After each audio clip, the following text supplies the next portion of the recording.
Hello, everyone. Welcome to Puerto Rico. So Zach will give you an official welcome shortly, but I wanted to take a moment just to say how excited we all are for you to join us here at SAIL for our 4th annual conference.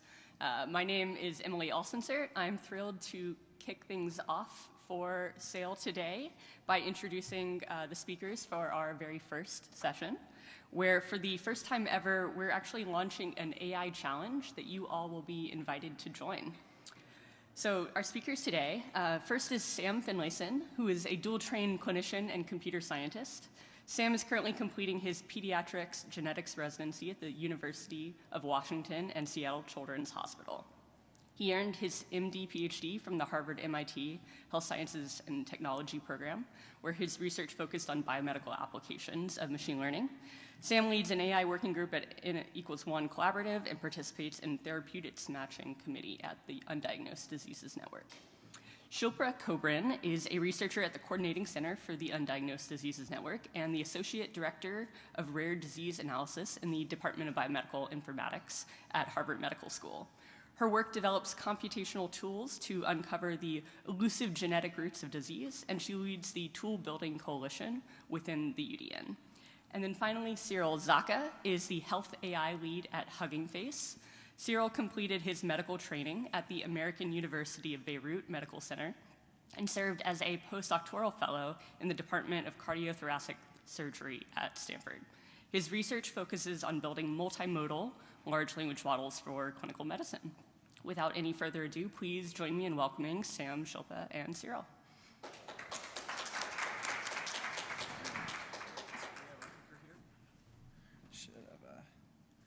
Wonderful. Hey, so really excited to be here. Thanks everyone for attending this session. And so just for an overview of what we're going to be having over this next hour, I'm going to give a little bit of a background and a brief introduction to this challenge that we're launching, and then we're going to have a 2-part tutorial.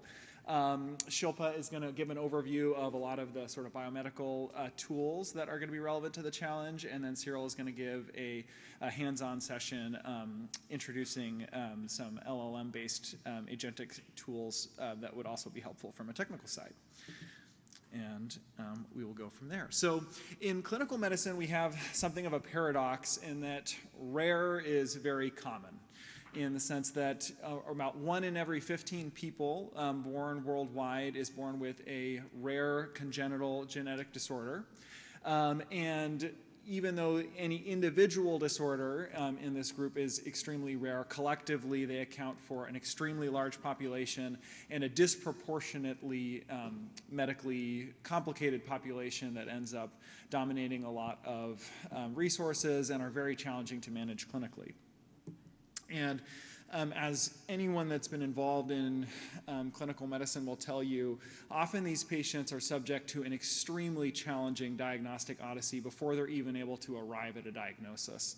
In the Undiagnosed Disease Network that's organized by several individuals here at our meeting has worked on tackling this diagnostic odyssey problem and helping sort of cut short the time it takes as these patients who typically need to bounce around many different specialists, undergo lots of different tests and before they're able to even arrive at a diagnosis. And these patients often have to see tons of different doctors, experience all sorts of complex emotional and psychological challenges. And when the diagnostic moment finally arrives, often it ends up looking like this. A report from a genetics testing company, hopefully talked through by a genetic counselor or other clinician, but often very difficult to parse for patients and their families. The information may tell them that they have a positive result. It may tell them a gene in which that they have a genetic change that can be explanatory. Sometimes it will report genetic changes that weren't what they were, don't explain the symptoms that had resulted in their referral to the genetics team, but would be relevant to their health. Hopefully these reports, and increasingly they're providing information to give clinical context for the results and some recommendations for what to do following up. But in many cases, individuals that even after they receive a genetic diagnosis, even after they get this information, end up asking the questions to us as their providers, okay, but is there any way to actually treat this? What are we supposed to do to actually help our child, our partners, ourselves with our health care? And what these families quickly learn is that frequently this diagnostic odyssey that they've been on has now actually transformed into the start of a therapeutic odyssey. And this therapeutic odyssey is often even more uncharted and challenging than the diagnostic odyssey itself. And for certain genetic diagnoses, we do have the ability now to offer excellent targeted or supportive therapies. And so, we always start this journey with visiting, websites like Gene Reviews, which provide excellent syntheses of information relevant to the care of individuals with genetic disorders. There's often consensus guidelines if you're lucky, but very frequently, probably in 95% of the cases, there's no clear treatment that's available for individuals with a given genetic diagnosis. And they therefore often have to go through this challenging problem of working with academic labs, starting their own family foundations or patient foundations, partnering with pharmaceutical companies, or otherwise trying to figure out what their actual next steps should be for acting on these genetic findings that they've received for themselves or their families. And so in this challenge, we are inviting individuals to submit and teams to submit tools to help translate from a genetic diagnosis into therapeutic actionability. And the goal is to build AI tools that can automate or streamline this process. And the focus is going to be on retrieval and reasoning over relevant information from the clinical literature and the various databases that are necessary for these decision processes. And the explicit goal is going to be to produce tools that can be directly useful downstream for this tasks in the hands of clinicians, clinician teams, academics, and industry companies. And so the way that this challenge is going to be organized is going to be in two phases. The first of these is very similar in structure to a classic artificial intelligence challenge. It's going to be in a question-answer format. I'll go over the details of it specifically, but the key objective of this phase is to focus on systems' ability to interact with medical information, retrieve important facts, and perform reasoning in a targeted manner, and provide sort of objective, clear-cut answers to the types of questions that need to be asked as part of this therapeutic odyssey. The second phase is much more sort of open-ended or free-form, and the structure is going to be to receive information about a new genetic diagnosis and to produce a comprehensive therapeutic actionability report that overviews all of the therapeutic implications for that genetic diagnosis for the individual. And because that second phase is so open-ended, and we want to actively encourage flexibility, the judging process for that second phase is going to be much more complicated, and as such, it's just going to be an invite-only process, and we're using phase one in part to sort of nominate individual teams that if you're sort of among the highest performing systems in that phase one, you have the opportunity to submit to phase two. And we'll talk about the details of all these things in a moment. But in terms of phase one, as mentioned, this is going to be we call it AI TX knowledge, and this is a question answering task. You're going to be given information about the patients, and then with each patient block, you're going to be given a targeted treatment relevant, therapeutic relevant question. It could be something about, for example, is this patient with this variant, which would, be diagnostic of cystic fibrosis, is that going to be eligible for treatment with Trikafta, which is, a CF medication that's very effective, but only approved for specific variants and not any patient with cystic fibrosis. Or it could be questions that are more relevant to the sorts of molecular biology analyses that teams such as from NLORM or the N1C collaborative undergo in order to identify whether a patient might be amenable to an individualized antisense oligonucleotide treatment. And we'll go sort of through these in a bit more detail right here. So what's the information that we're going to give people about the hypothetical patients? This is going to be broken down into patient information and genetic information about the patient, clinical information about the patient, and then the question. So for the information about let's see, can we go back there? Well, typically a genetic report, this is sort of the anatomy of a genetic report, they'll give back what we call primary findings, which are directly relevant to a patient's symptoms, secondary findings, which may be unrelated but are actionable, and things that the patient could be carriers for, or sometimes they'll also report variants of uncertain significance, which are variants that are detected but may or may not be diagnostic. And for the purpose of our competition, we're going to allow people to assume that the variant is diagnostic. So it's not going to be a variant of uncertain significance, but it may be a primary or a secondary finding. And the information about the patient is going to come in this structured JSON object with the patient's an ID for them, the gene in which the patient has a variant, the transcript information for that variant, the standard nomenclature that is used by clinical diagnostics labs for reporting those variants, and whether or not they received the zygosity of the variant as well.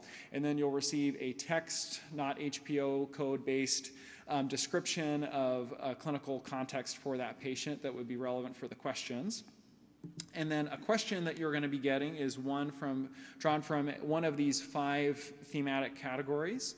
These could include established targeted therapies, for example, whether a patient would be eligible for that specific treatment like Trikafta that I showed before, or it could be about established supportive therapies. For example, if an individual has Marfan syndrome, they're going to be recommended to receive a beta blocker or a similar medication, and sort of it's fair game to be asked about whether or not a medication like that would be indicated for a patient as well. We're also going to be drawn from clinical trials, so models will be tasked with identifying whether a clinical trial is available for that patient's genetic diagnosis and reasoning over the eligibility criteria for that trial to determine whether it seems plausible that the patient would meet or would not meet the eligibility criteria. And then you'll also be tasked with questions about the variant itself. And again, these questions are going to be explicitly designed to be the sorts of questions that are asked by individuals that are developing genetic therapies for patients with genetic disorders. And then similarly, drug repurposing and drug development are also very important for these patients.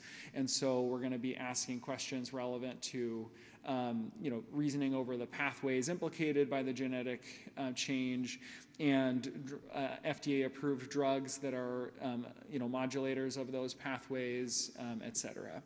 And the vision here is that if a tool is able to successfully answer questions across all of these domains, that our goal is to design the questions such that any tool that can do that successfully will be sufficient for being extremely impactful for any number of downstream use cases that could be adapted, whether that's for a testing company that wants to generate a much more intelligent report for what to do for a patient after that comes along with the diagnosis, for developing patient-facing information, or for directly empowering teams that are working on treatments for these conditions as well.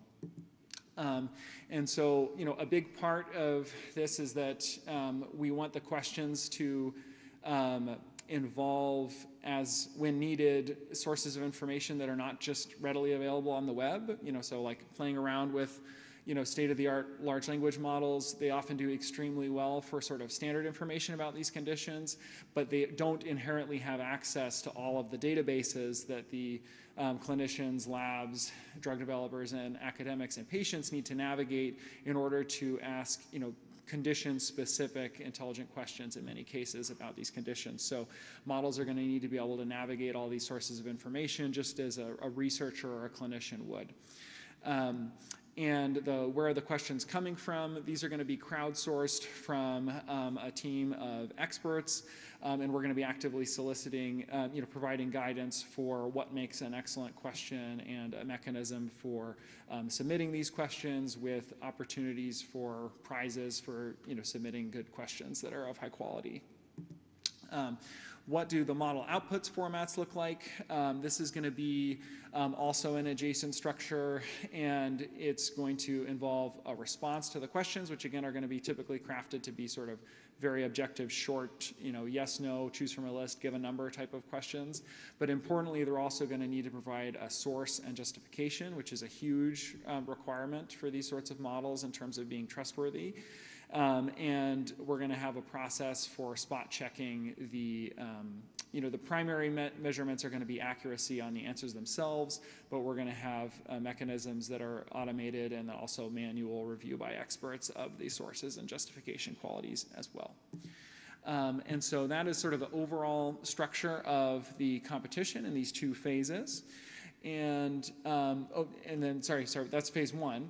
Phase two is going to be this much more open-ended actionability report task, where you're given that sort of similar information about a patient, but instead of being given instead of being provided with a question, the question's always the same, which is generate a full actionability report that gives a synthesis of all approved, existing, targeted, or supportive therapies, supportive care, eligibility for clinical trials, and we really are going to invite teams to be as creative as possible in terms of providing reasoning about options for drug repurposing, predictions with justification for existing compounds or other treatments that might be helpful for these patients' populations. And a team of experts is going to be assessing the quality of these reports as well. And the basis for that evaluation is going to be based on these sort of 5 main criteria of factuality, comprehensiveness, readability, the quality of the citations, and the helpfulness of the reports. And as mentioned, it's going to be primarily targeting the clinicians as the readers of these reports, but we're going to have involvement from patients and patient family representatives to make sure that the principles that we're tackling in these reports are aligned with the values and the needs of the patient populations as well as the clinicians as well. Let's see. And so what are the incentives to participate? There's a methodologic impact here. I think, this is a very interesting, there's a lot of excellent work in industry and in academia on developing large language models, including for medicine, but there still remains a gap in terms of building tools that can be grounded for specific tasks like this one that require a lot of use of these databases. And I think so there's opportunities for methodologic impact, but just as much and perhaps more so, there's opportunities for patient impact here. Not just impact that will trickle on slowly through any companies that you would start or labs that would use these tools, but also directly actually through in this near term, because I and others involved with this challenge are involved with the Undiagnosed Disease Network's Therapeutic Actionability Committee, which convenes monthly and discusses therapeutic options for specific patients that have recently received genetic diagnoses. And the sort of tools developed during this challenge will be directly and immediately folded into that process. So we can promise at least that patient impact, but I think there's opportunity for a lot more upside on patient impact for individuals motivated by that as well. Also, from an academic impact potential, we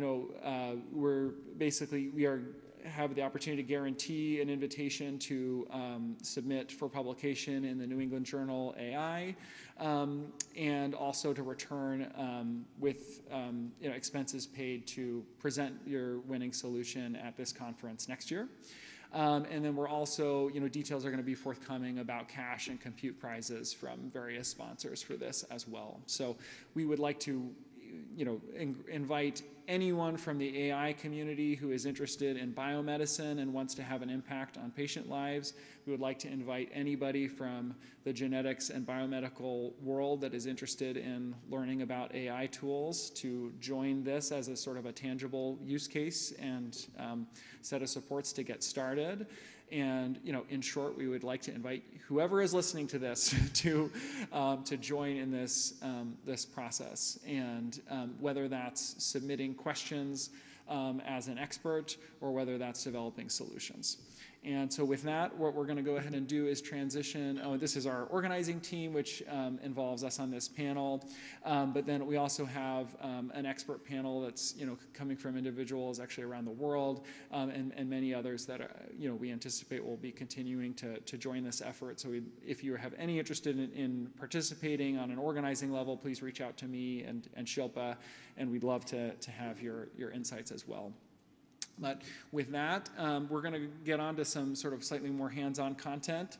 Shilpa is going to give a mini tutorial that's sort of focused a little bit more on the AI audience that is interested but has a little less background in the clinical genetics space, and provide you with an overview of the databases and tools that a successful model would be able to navigate, and just in general sort of a bit of an overview of this highly manual process that is currently undertaken for individuals that are trying to figure out what to do therapeutically for these patients. And then Cyril is going to complement that with a tutorial focused on presenting AI tools that would be helpful for this challenge. It's primarily targeting the audience for people coming from biomedicine and that may not have quite as much of an up-to-date toolkit in terms of AI tech. And then we'll close out with a Q&A. All of these things will be recorded, and so we invite you to share both these tutorials and the information about the challenge and the website with anyone who might be interested in participating. So with that, I will turn the time over to Shilpa for her part of the tutorials. Thanks.